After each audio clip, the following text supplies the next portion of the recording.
부산 상제님께서 행하신 천지공사의 최종 목적은 우리가 살고 있는 이 세상을 지상낙원, 조화성경으로 만드는 데 있습니다. 모든 종교에는 종말론과 구원관이 있지만 앞으로 펼쳐질 미래에 대해서는 정확하게 알 수 없었습니다. 증산도의 가장 큰 매력은 가을 개벽 이후의 지상낙원의 모습을 아주 상세하게 알 수 있다는 건데요. 그래서 개벽은 끝이 아니라 새로운 시작입니다. 오늘은 천지성공 제7장 후천조화성경과 참된 성공의 길이란 주제로 이야기 나눠보겠습니다. 오늘도 임성호 수호사님 모셨는데요. 수호사님 안녕하세요. 안녕하세요. 네, 지난 시간에는 가을 개벽기에 구원받을 수 있는 방법에 대해서 알아봤는데요. 네, 다시 한번 간략하게 정리해 주시기 바랍니다. 지난 시간에 가을 개벽의 실제 상황이 시두와 대지진, 전쟁과 병급으로 다가오고 있다고 하는 것을 알아보았습니다. 네. 그리고 가을 개벽 실제 상황을 극복할 수 있는 방법이 태월주라고 하는 것을 공부하였습니다. 태월주의 권능에 대해서도 우리가 살펴보았는데요. 네. 첫째는 태월주는 심령과 혼벽을 안정하게 한다. 우리의 마음을 편안하게 해준다는 것이고 둘째는 태월주는 수기를 저장해 준다는 것이었습니다. 우리 생명의 가장 근본이 될 수 있는 이 수기, 그리고 이 수기가 저장이 되어야 사람의 몸이 유연하고 더 편안해질 수 있습니다. 사람이 마음이 안정되고 몸이 유연하고 편안해진다면은 못할 일이 없을 거라고 생각이 되는데요. 네. 태월주의 세 번째 효과는 이 만사에 아무런 장애가 없어진다. 모든 것을 거침없이 다 할 수 있게 된다고 하는 이 세 가지 내용을 살펴보았습니다.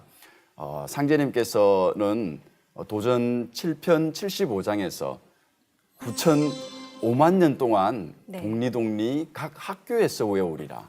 태월주 공부는 신선 공부니라. 이런 말씀을 하셨습니다. 5만 년 동안 언제 어디서나 항상 태월주를 읽어서 신선처럼 영원히 살아가게 된다고 하는 말씀을 하셨는데 이게 가을의 문화는 통합되고 우리가 지금까지 공부해오서 알고 계신 것처럼 통합된 열매 문화를 이야기합니다.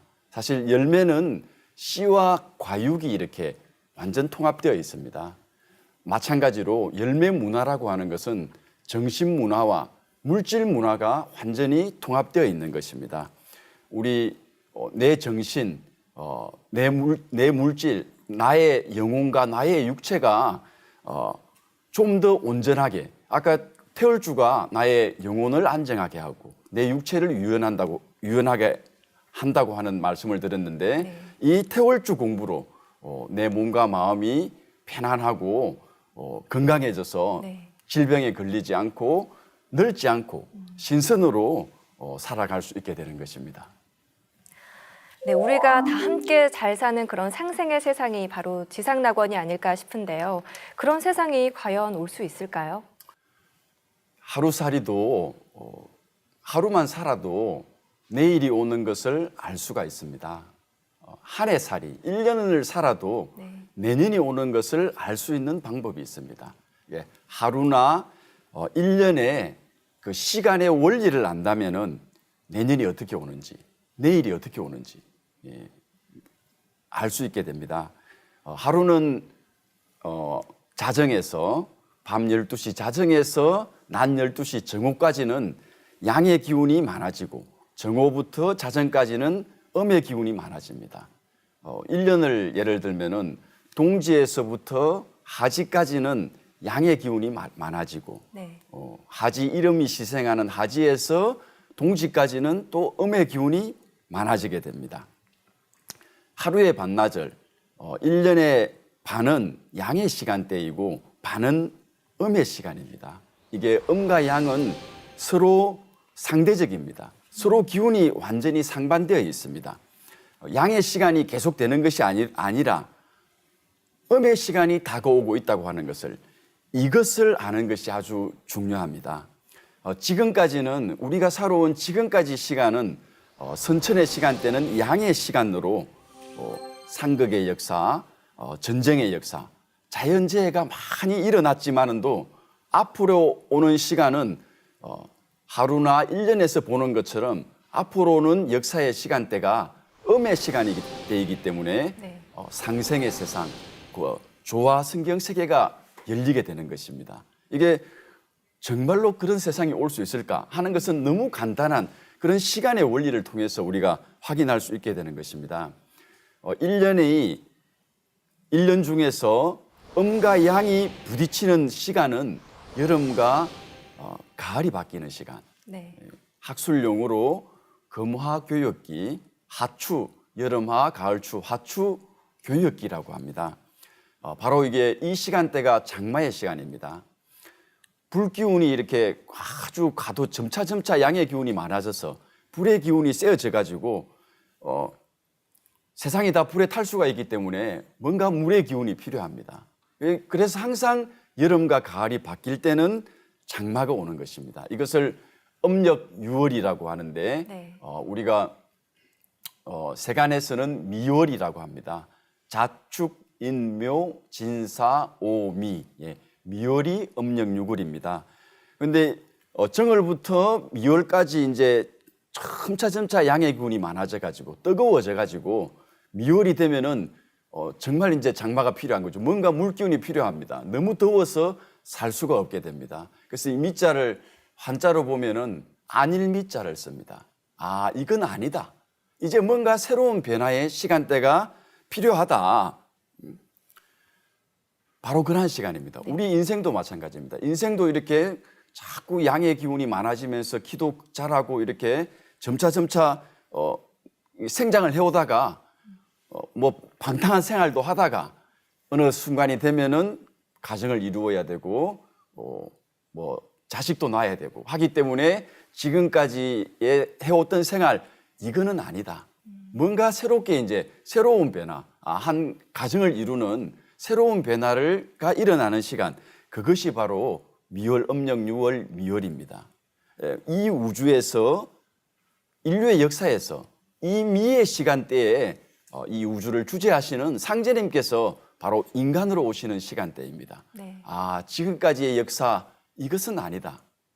이제 새로운 변화를 꾸며야 된다. 그래서 상제님께서 그런 미의 기운으로 미토의 기운으로 오셔가지고 네. 신미생으로 양띠로 오셨습니다. 신미생 양띠로 오셔가지고 천지공사를 보셔서 이 천지를 개벽해서 이게 상극의 원한의 역사를 풀고 더 이상은 안 된다. 새로운 천지를 여시게 되신 것입니다.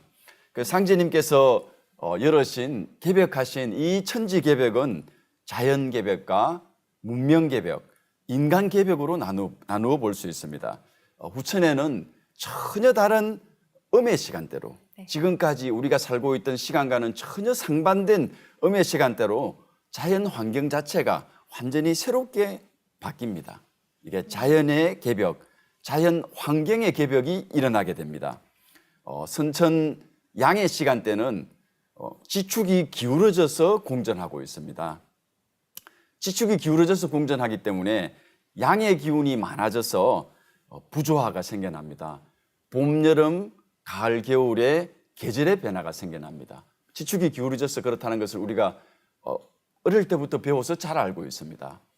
사람의 체질도 네 가지가 있습니다. 네. 사람의 체질이 생겨나는 이유도 지축이 기울어져서 공전하기 때문에 사람의 체질이 네 가지로 드러나게 됩니다. 이 지축이 기울어져서 이 자연재해가 생겨나고 음양의 부조화가 생겨나고 사서 모든 문제가 야기되었던 것입니다. 그렇지만 후천음의 시간대는 지축이 바로 서서 공전을 하게 됩니다. 지축이 정립해가지고 운행을 함으로써 계절의 변화가 없어지고 모든 사시사철이 봄이 됩니다. 뭐 홍수나 가뭄이나 지진, 해일 이런 자연재해가 당연히 없어지고 자연 환경 자체가 달라지게 됩니다. 우리 인체도 조화와 균형이 잡혀서 질병이 없는 세상, 바로 그런 세상에서 살게 되는 것입니다. 그 신세계를 우리 상제님께서 바로 조화성경이라고 말씀하셨습니다. 말씀하신 것입니다. 네, 정말 꿈 같은 세상을 말씀해 주셨는데요. 이 가을 개벽 중에서 이 문명과 인간, 자연의 개벽을 말씀해 주셨습니다. 그 중에서도 이 자연 개벽을 말씀해 주셨는데 후천에는 인류의 문명이 어떻게 바뀔까요? 예, 지난 시간에 우리가 여러 번 반복해서 상제님의 말씀을 공부한 것이 있습니다. 도전 2편 17장에 있는 내용입니다. 선천은 상극의 운이라 상극의 이치가 인간과 만물을 맡아 하늘과 땅에 전란이 그칠 새 없었나니 이것이 그리하여 천하를 원한으로 가득 채운다고 하신 말씀입니다. 네. 상극의 역사, 지금까지 살아온 이 인류 역사는 전쟁의 역사였다. 전란이 그칠 사이가 없었다고 하는 말씀을 하셨습니다. 전쟁에 이기기 위해서 문명이 발전했습니다. 처음에는 나무를 무기로 싸우다가 나무를 이기는 것이 쇠가 나무를 이기기 때문에 쇠무기가 철기 시대가 나오게 되었습니다. 그럼 철기 시대가 이렇게 발전하고 청동기 시대가 발전하다가 이 쇠를 이기는 것이 불입니다. 지금은 불의 문명이 활짝 문명의 꽃을 피우고 있습니다. 아니 불문명의 시대입니다. 그런 것처럼 이 문명이 우리가 지금까지 선천 역사 동안 발전해 온 문명 자체가 상극의 문명, 그 상극의 문명이고 그 문명이 발전하게 된 동기가 전쟁이라고 이렇게 할 수 있습니다. 이 전쟁 때문에 사실 너무나 많은 문제가 생겨났었는데 상제님께서 도전 2편 18장에 나의 도는 상생의 대도이니라 선천에는 위무로서 보배를 삼아 복과 영화를 이 길에서 구하였나니 이것이 곧 상극의 유전이라 내가 이제 후천을 개벽하고 상생의 운을 열어 선으로 살아가는 세상을 만들리라. 선천 영웅 시대에는 죄로 먹고 살았으나 후천 성인 시대에는 선으로 먹고 살리니 죄로 먹고 사는 것이 장구하랴 선으로 먹고 사는 것이 장구하랴. 이제 후천 중생으로 하여금 선으로 먹고 살 도수를 짜놓았노라. 너무 이렇게 논리가 정연하고 너무 분명하게 말씀을 해주시고 계십니다.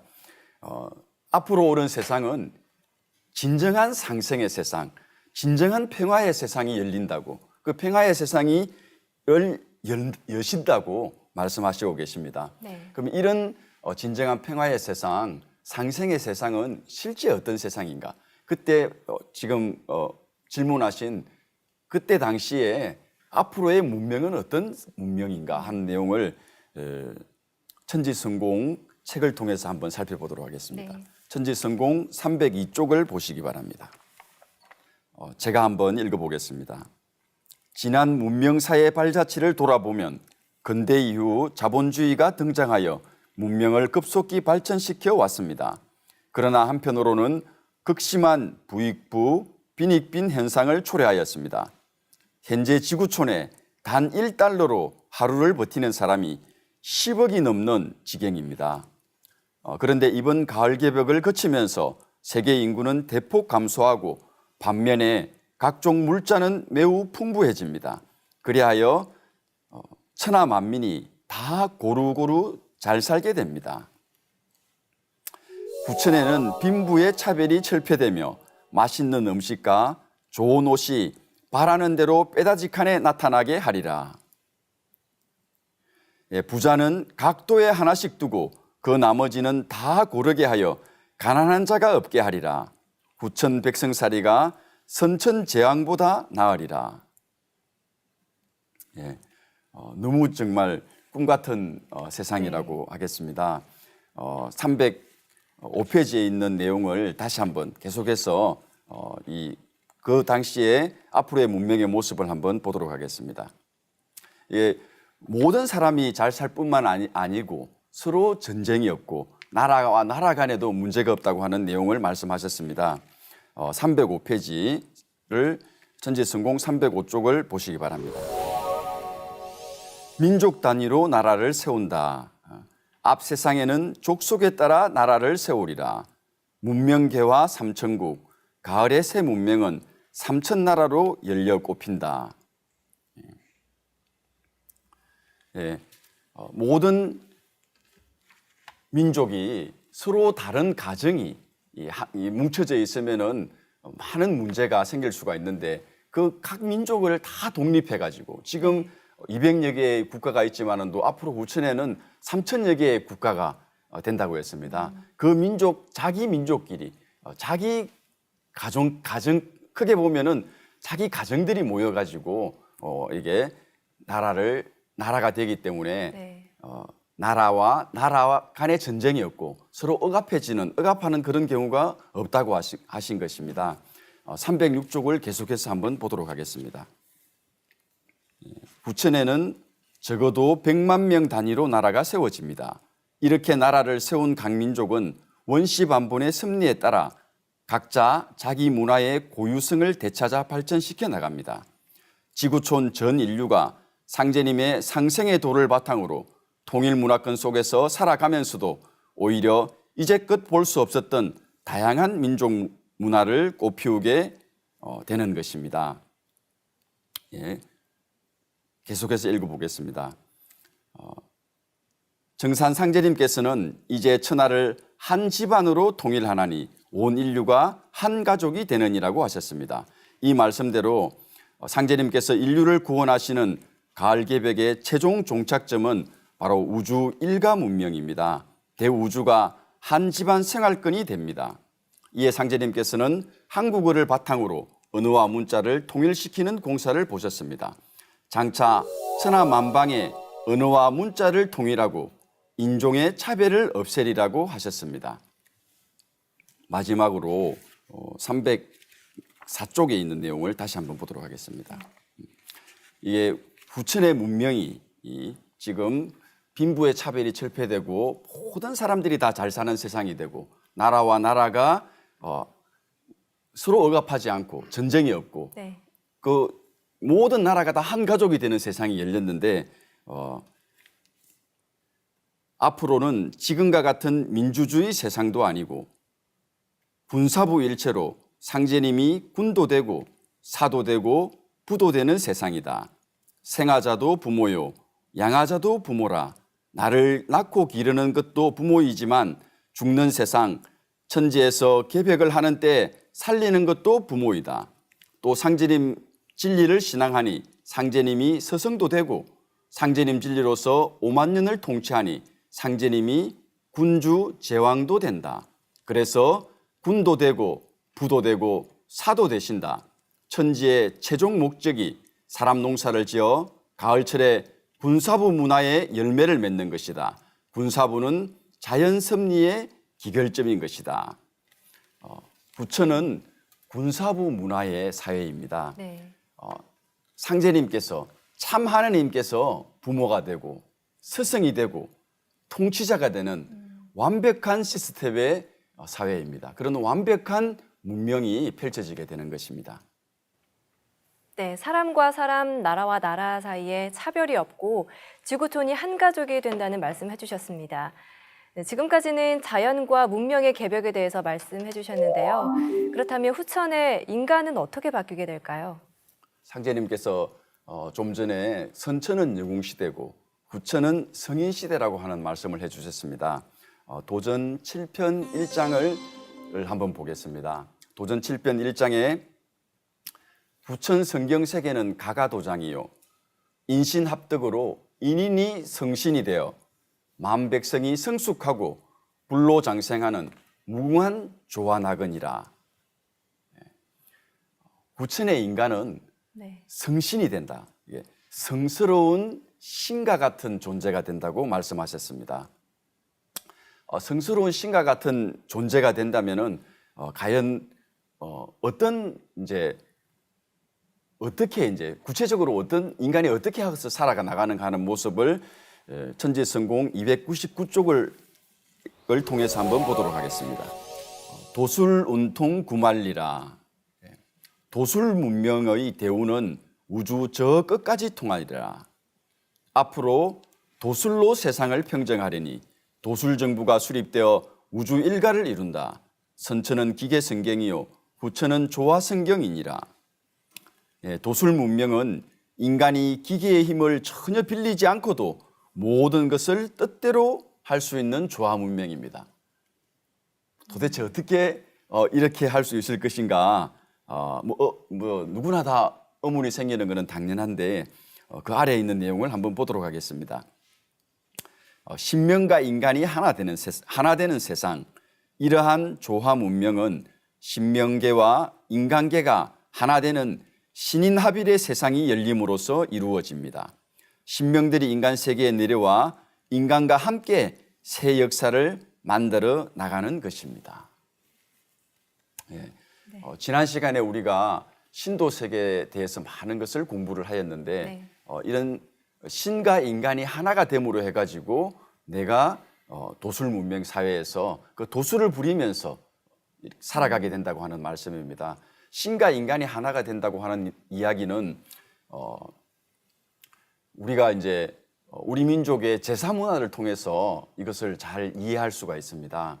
우리가 조상님께 제사를 지냄으로 해가지고 내가 조상님과 하나가 되고 또 산천에 제사를 지내고 천지에 있는 대신명들에게 제사를 지냄으로 해가지고 그 신명들과 하나가 됩니다. 또 우리 여기 태월궁에서는 상제님 참 하나님께 제사를 지냅니다. 참 하나님께 제사를 지내서 그 하나님과 하나가 되는 그런 의식을 하나님과 하나가 되고 하나님과 함께하는 그런 의식이 바로 제사 문화입니다. 이런 제사 문화가 수천 년 동안 우리 한민족의 전통 문화로서 자리 잡았다가 최근에는 이런 제사 문화가 너무 많이 잊혀져 가는 그런 세상이지만도 앞으로 다가오는 후천의 세상은 신인합일의 세상, 이런 도술 문명의 사회이기 때문에 그런 신인합일의 기운을 가지고 도술 문명을 열어가는 모든 후천의 사람들은 제사 문화가 인류의 보편 문화로 자리 잡게 되는 것입니다. 모든 인간이 제사의 전문가가 되는 그런 세상이 바로 후천의 세상입니다. 지금처럼 지내는 것처럼 형식적인 제사가 아니고 그 신명이 와가지고 조상님께 제사를 지내면은 실제로 조상님께서 오셔서 서로 만나고 대화하고 완전히 소통하게 됩니다. 완전히 조상과 자손이 하나가 되어서 산 사람을 대하듯 살아있는 사람을 대하듯 그렇게 살아가게 됩니다. 이게 삶과 죽음의 경계가 없어지는 거죠. 후천에는 모든 인간이 신성이 되어서 이런 제사 문화를 통해 가지고 신성이 되어서 영원히 살아가게 되는 것입니다.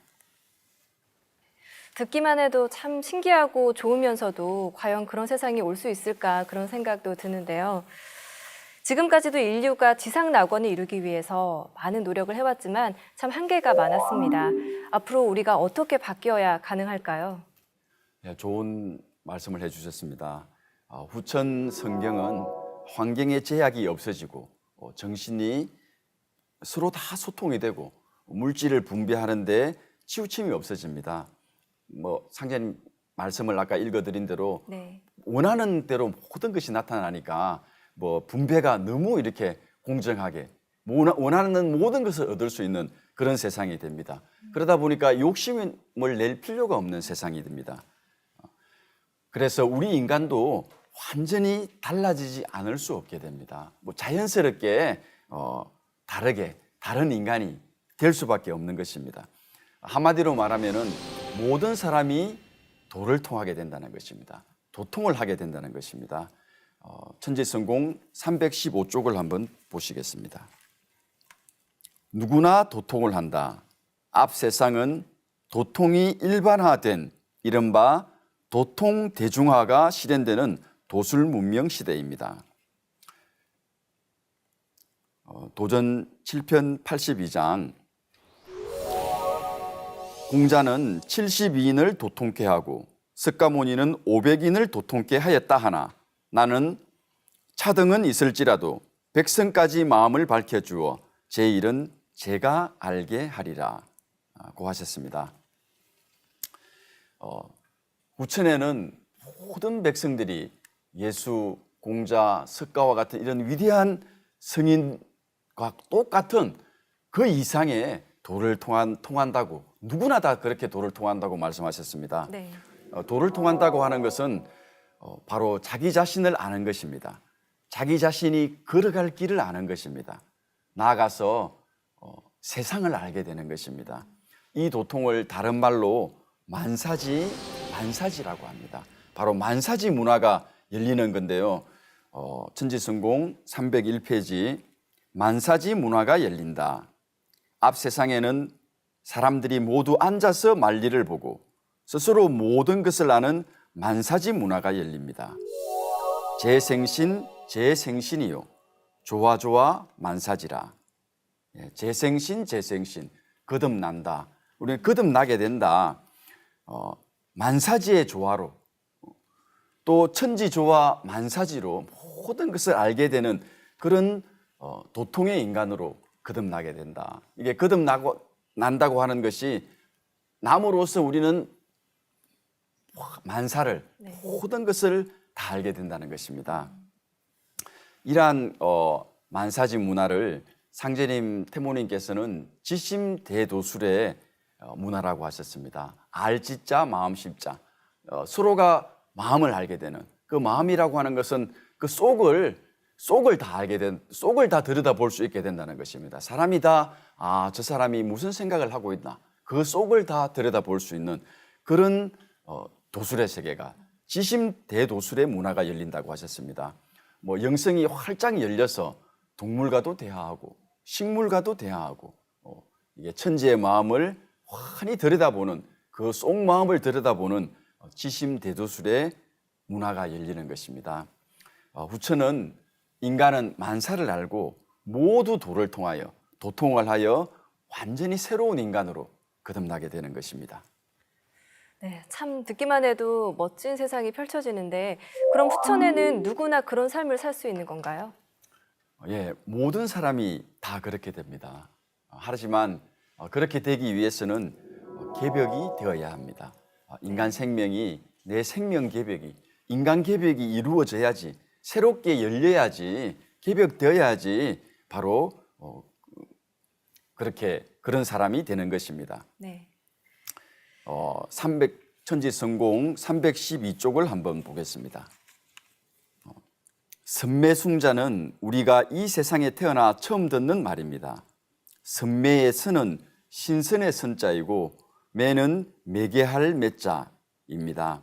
선매란 선천 인간이 후천 지상낙원의 신선이 될 수 있도록 해주는 바로 매개자를 말합니다.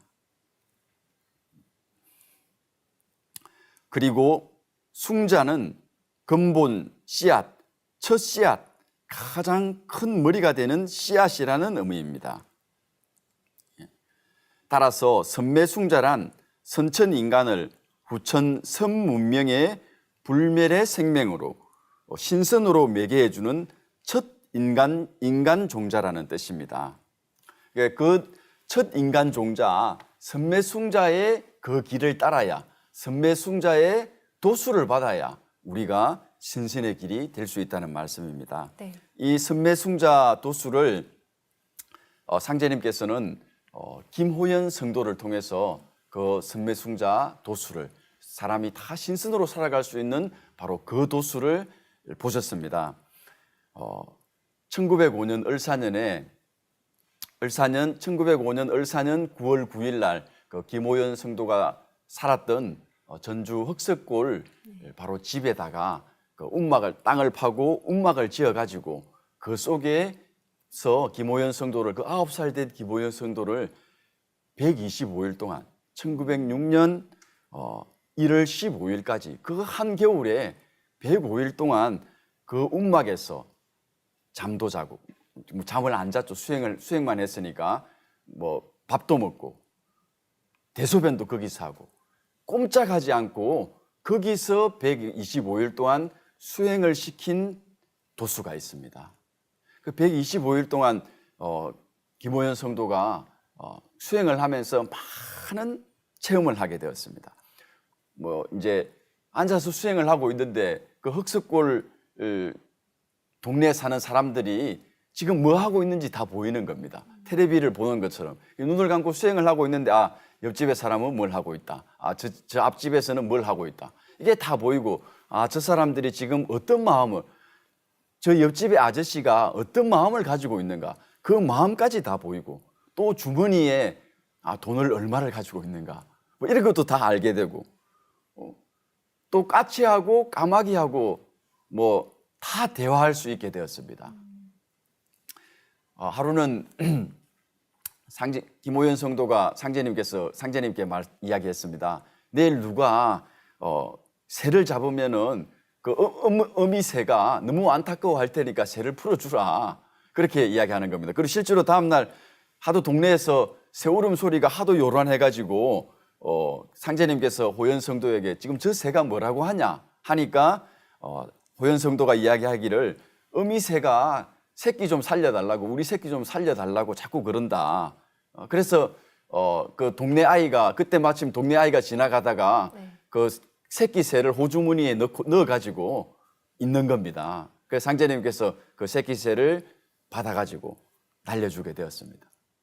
이런 것처럼 인류 역사를 통해서 정신이 이렇게 순수해가지고 동물과 식물과 이야기했던 그런 많은 사람들이 그런 예가 있지만은도 이 김호연 성도처럼 9살 그 어린 나이에 그 참 엄청난 수행을 통해 가지고 특히 또 무릎을 꿇고서 이렇게 수행을 했습니다. 125일 동안. 그래서 이 허벅지하고 이게 장단지하고 붙어가지고 막 이렇게 아주 그 곤혹스러워한 그런 체험을 김호연 성도가 직접 이야기했습니다.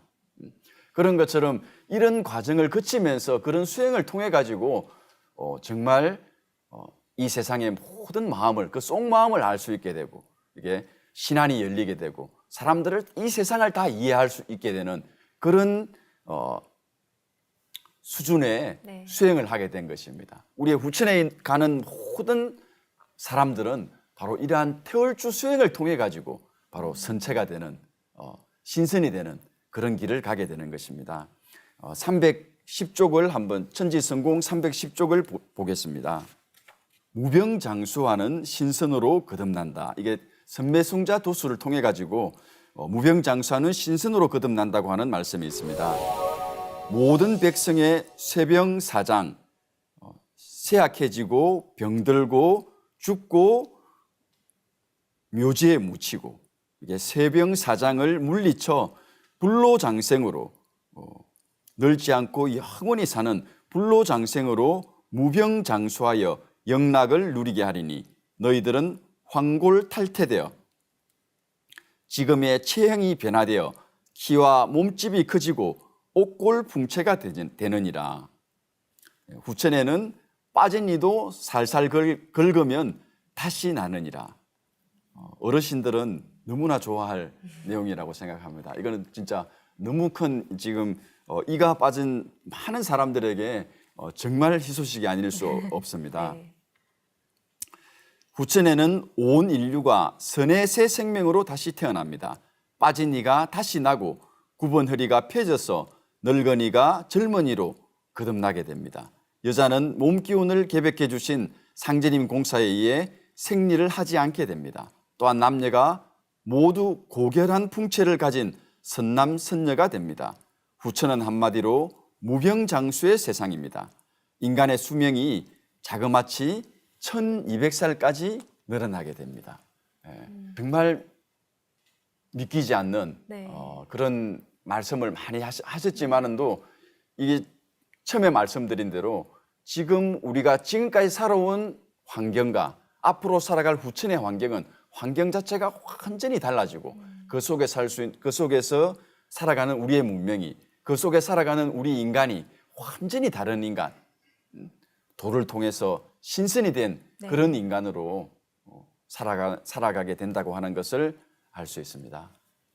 1000살이 넘게 산다는 것은 지금의 시간 개념으로는 도저히 상상도 할 수 없는데요. 저도 후천으로 넘어가서 젊고 오래 살고 싶다는 이런 생각이 듭니다. 그렇다면 이 후천의 신인간이 되기 위해서 우리가 실천해야 할 가장 중요한 것은 무엇이 있을까요? 예, 과연 우리가 후천에 그렇게 천사를 살고 이런 도를 통하고 이런 만사지 문화 속에서 그야말로 성경 세계에서 살아갈 수 있는 것이 어떻게 해서 그렇게 살아갈 수 있을 것인지 네. 예, 한번 설명을 드리도록 하겠습니다.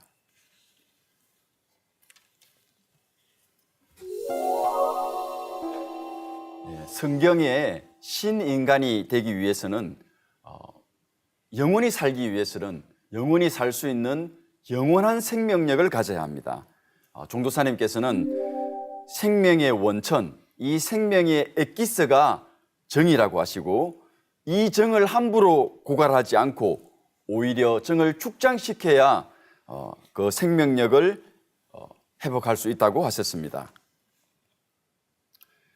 도전 시편 45장에 죽고 살기는 쉬우니 몸에 있는 정기를 흩으면 죽고 모으면 사느니라고 하셨습니다.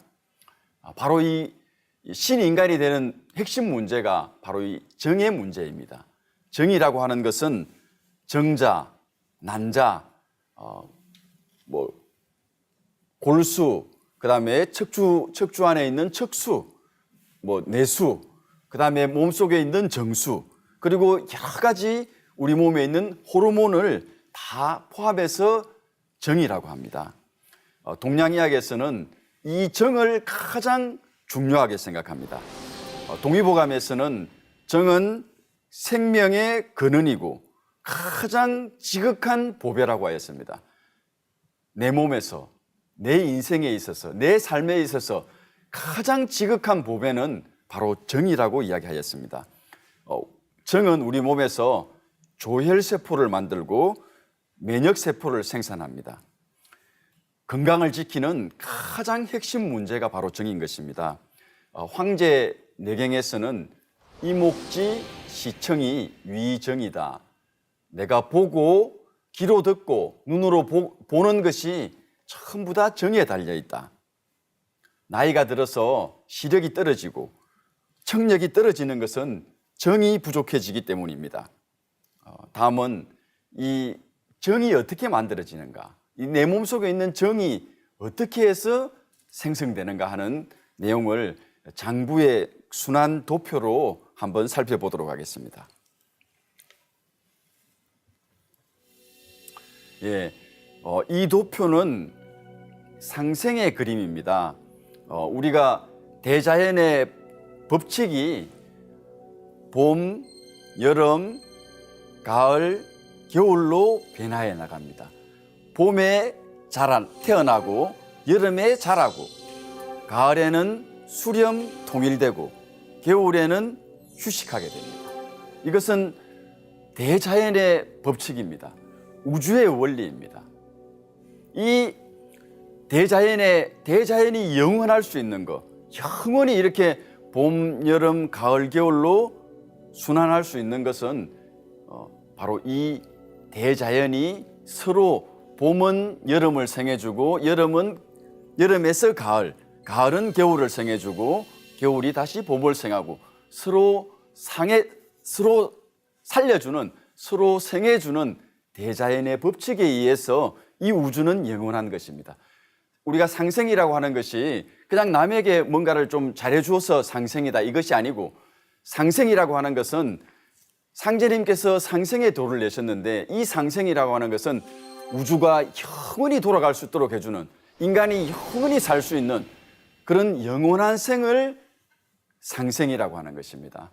이 우주의 법칙이 이러한 상생의 원리로 돌아가게 되어 있는데, 마찬가지로 우리 인간도, 우리 인체도 똑같이 이러한 상생의 원리에 의해 가지고 장부가 순환을 하게 됩니다. 우리가 간은 우리 몸속에 있는 모든, 우리가 몸에 들어오는 모든 영양소는 간에 들어가서 피로 저장이 됩니다. 간은 피를 저장하여서 이 피를 심장으로 보내죠. 피를 저장하여 활동 에너지를 생성해 가지고 그 에너지가 피를 통해 가지고 심장으로 가게 됩니다. 이 심장에서는 피를 분산시켜서 우리 온몸으로 순환하게 합니다. 이 심장에 있는 피가 비장으로 가서 이 비는 지라와 이자를 같이 이야기합니다. 이자에 가가지고 비에 가가지고 비장에 간 피는 이자는 인슐린을 분비해가지고 피 속에 당을 조절해 줍니다. 이게 혈당을 조절하고 피를 통제하고 조절해 주는 역할을 합니다. 이 심장에 있는 피는 이자를 통해 가지고 비장을 통해 가지고 피를 통제 조절하게 되는 것입니다. 그러면은 이 지라와 이자는 이 비장은 우리가 음식을 먹으면은 음식에 있는 기운이 음식은 탄수화물, 단백질 같은 음식은 전부 다 십이지장, 소장, 대장을 통해 가지고 다시 이렇게 그 중에 액기스가 간으로 가게 되지만은 음식을 먹었을 때 음식에 들어있는 기가 있습니다. 뭐 산소뿐만 아니고 뭐 찬 기운, 따뜻한 기운, 음식에 들어있는 그런 기운은 눈에 보이지 않습니다. 밑으로 내려갈 위장, 십이지장으로 내려갈 필요가 없는 기운은 요 비장을 통해 가지고 폐로 가게 됩니다. 예, 이 음식의 기운이 이걸 비장은 올라간다. 그 맑은 기를 갖다가 올리는 것을 주관한다라고 이야기합니다. 이 비장을 통해 가지고 폐로 그 기운이 가게 됩니다. 그러면 폐로 가는 기운이 이제 막히는 경우도 생깁니다. 그걸 우리가 체했다고 하는 것입니다. 음식을 먹고 체했는데 사실은 탄수화물, 지방에 체하는 것이 아니고 그 음식 속에 들어있는 기가 체하게 되는 것입니다. 그래서 이 폐로 가는 기가 체했기 때문에 사람의 폐에 가는 기가 이 엄지손가락에 그 기가 있습니다. 엄지손가락을 따면은 체한 게 내려가게 되어 있습니다. 물론 폐가 소리가 나오는 문이기 때문에 소리를 크게 질러도 체한 것이 내려갈 수가 있습니다. 어쨌든 체한 것은 바로 그 기의 문제라는 것. 음식의 물질적인 문제가 아니고 그러니까 기분에 의해 가지고 사실은 더 많이 체하게 되는 거죠. 기분이 스트레스를 받았을 때 대부분은 다 체하게 됩니다. 그 음식의 기가 폐로 가가지고 이 폐가 비위에서 올라온 그런 음식의 기운과 호흡을 통해서 만들어진 기를 가지고 이 폐가 바로 우리 몸의 가장 액기스인 정을 생성해내는 것입니다. 이 폐는 호흡을 통하여 피를 맑게 하고 바로 정을 생성하게 해주는 것입니다. 그래서 이 정은 이 신장에서 폐에서 만들어진 정이 이 신장에서 저장해가지고 아까 말씀드린 대로 이 정은 면역세포도 만들어내고 조혈세포를 만들어냅니다. 여기서 정에서 피가 만들어져서 이 피를 다시 간에서 저장하게 되는 거죠. 이렇게 우리 몸은 계속 영원히 순환할 수 있게 되는 것입니다. 가장 중요한 것은 이 정이 만들어져야 됩니다. 이 정이라고 하는 것이 이게 간, 심장, 비장, 폐장에 이 모든 장부의 그 힘이 다 뭉쳐져 가지고 만들어서 정자, 난자를 만들어내기 때문에 우리 뭐 내수, 골수뿐만 아니고 정자, 난자를 만들어내기 때문에 우리가 이 정자, 난자를 가지고 생명이 태어나기 때문에 생명은 다 부모를 닮게 됩니다. 부모의 장부를 다 그대로 담는 자식이 태어나게 되는 것입니다. 순환, 장부의 순환, 혈액순환, 기혈순환의 목적은 바로 이 정을 만들어내는 것입니다. 정이 계속 생성되어야 우리 몸은 영원히 계속 순환할 수 있게 되는 것입니다.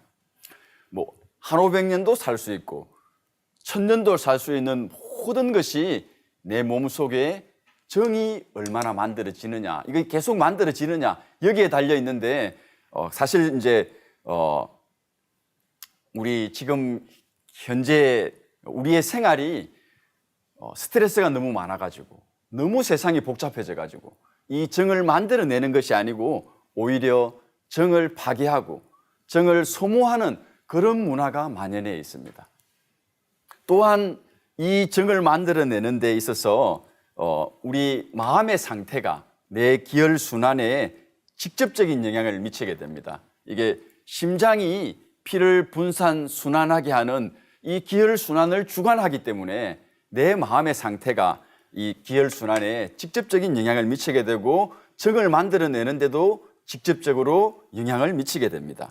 그래서 마음이 안정되어야 기혈 순환이 잘 되고 정을 만들어낼 수 있습니다. 사실 대부분의 병의 원인을 마음에서 찾을 수밖에 없게 되는 것입니다. 종도사님께서는 정이라고 하는 것은 천지 생명의 열매이자 바로 핵이라고 말씀하셨습니다. 우리가 원자의 핵을 가지고 핵무기를 만드는데 이용해서 핵무기를 만들게 되는데 이 핵무기를 잘못 사용하면은 이 세상은 완전 파국에 이르게 됩니다. 마찬가지로 우리 생명의 핵이 바로 이 정입니다. 이 정을 파괴하고 축장하지 않고 함부로 했다가는 건강을 잃게 되는 것입니다. 우리 지금 인류가 일찍 죽는 이유는 100년을 겨우 100년을 사는 이유는 바로 이 정을 지키지 못하기 때문인 것입니다. 그러면은 어떻게 정을 모을 수 있는가? 이 정을 모으는 방법은 무엇인가? 첫 번째는 마음을 안정해서 잠을 잘 자야 됩니다. 예, 우리 잘 때는 아무 생각을 하지 않죠. 잘 때도 뭐 생각한다면 말이 안 되겠죠. 마음이 그만큼 편안해지고 안정된 상태가 됩니다. 이렇게 안정되어야 마음이 편안해져야 정이 만들어질 수 있습니다. 그렇지만 마음이 우리 마음대로 된다면 너무나 좋겠지만은 또 마음대로 잘 안 되는 게 현실이기 때문에 정을 만들어내기 위해서는 수행을 해야 합니다. 바로 태월주 수행을 해야 합니다. 태월주 수행은 처음에 말씀드린 것처럼 마음을 편안하게 하고 또 몸을 유연하게 이 정을 생성해내고 하는 주문이 하는 소리가 바로 태월주라고 하는 것을 말씀하셨습니다. 이 정을 우리 인간의 바로 이 생명의 핵, 이 정을 만들어내는 주문이 태월주입니다. 우리가 태월주를 읽어서 신선의 길을 가게 되는 것입니다. 종도사님께서는 이 정을 관리하는 것, 정을 함부로 하지 않고 정을 축장하는 것, 이런 정기 관리를 통해서 진리 의식으로 충만한 참 마음으로 바로 그 마음이 되었을 때 성경 세계에 갈 수 있다고 하셨습니다. 네, 수호사님 말씀을 들어보니까 이 행동하고 생각하는 것, 모든 것을 다 진실되게 해야겠다라는 생각이 드는데요. 그렇다면 현실 삶에서 어떻게 하면 천지성공하는 삶을 살 수 있을까요? 상제님께서 엄청난 말씀을 하셨습니다. 도전 2편 22장에 천존과 지존보다 인존이 크니 이제는 인존 시대니라. 하늘 땅보다 인간이 가장 존엄하다. 하늘 땅보다 더 존엄한 시대라고 말씀하셨습니다. 네. 이제 인존 시대를 당하여 사람이 천지대세를 바로잡느니라. 예, 너무 엄청난 말씀을 하셨는데 이 존엄한 인간을 천지성공하는 인간이라 할 수 있겠습니다. 다른 말로 태일이라고 클 태자, 한일자 태일이라고 할 수 있습니다. 천지성공 321쪽을 한번 보겠습니다. 한민족의 뿌리 문화인 신교에서는 하늘과 땅과 인간을 천일, 지일, 태일이라 하였습니다. 하늘이 생겨난 자리나 땅이 생겨난 자리나 인간이 생겨난 자리나 그 근원은 동일합니다. 그래서 한 일자를 붙여 천일, 지일, 태일이라 하는 것입니다. 그 하나의 근원이 바로 대우주의 조화성신이신 삼신입니다. 하늘과 땅과 인간의 생명 속에 조물주이신 삼신 하나님의 생명과 신성이 그대로 똑같이 들어 있습니다. 하늘도 하나님이요, 땅도 하나님이요, 인간도 하나님입니다. 태일을 종도사님께서 바로 인간 하나님이다, 인간도 하나님이다 이렇게 말씀하셨습니다. 이 말씀을 듣고 정말 모든 인간은 다 감동을 받지 않을 수 없다고 생각이 됩니다. 네. 322쪽을 다음 장을 다시 한번 계속해서 보도록 하겠습니다. 네. 인간은 천지의 열매로서 천지의 이상을 성취하는 주역입니다. 그래서 하늘 땅보다 더 존귀하고 큰 존재라는 뜻을 담아서 태일이라고 한 것입니다. 태일에 대한 설명을 아주 자세하고 너무나 감동적으로 말씀해 주시고 계신데요. 네.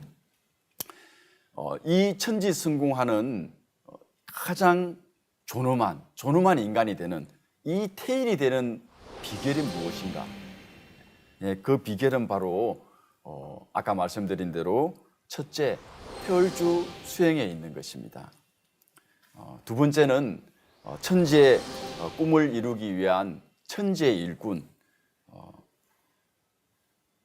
천지의 일을 하는 바로 그 일꾼이 되어야 하는 것입니다. 네. 천지가 낳은 생명을 이 가을 개백기에 하나라도 더 살리겠다는 상생의 마음으로 상제님의 대역자로 하나님의 혼으로 삶을 살아가는 바로 천지 일꾼이 되어야 하는 것입니다. 네, 말씀처럼 저도 후천 성경으로 잘 넘어가서 이 천지 성공하는 삶을 살아야겠다는 다짐을 하게 되는데요. 우주의 가을이 코앞인 지금 어쩌면 우리가 살아가는 목적은 이 가을 개벽을 잘 넘기는 데 있지 않나 싶습니다. 네, 그러면 수호사님이 생각하시기에 지금 이때 우리가 어떤 자세로 살아가야 할까요? 지금은 가을 개벽기입니다. 이것을 똑바로 알아야 됩니다. 선천은 양의 시대, 상극의 시대, 이 상극의 시대를 정리하고 후천 음의 시대, 상생의 시대로 진입하고 있는 바로 그 순간에 있습니다. 네. 선천은 분산 생장하는 시대였고 후천은 통일 성숙의 시대입니다. 성숙한 열매가 되지 못하면 생장은 아무 의미가 없습니다.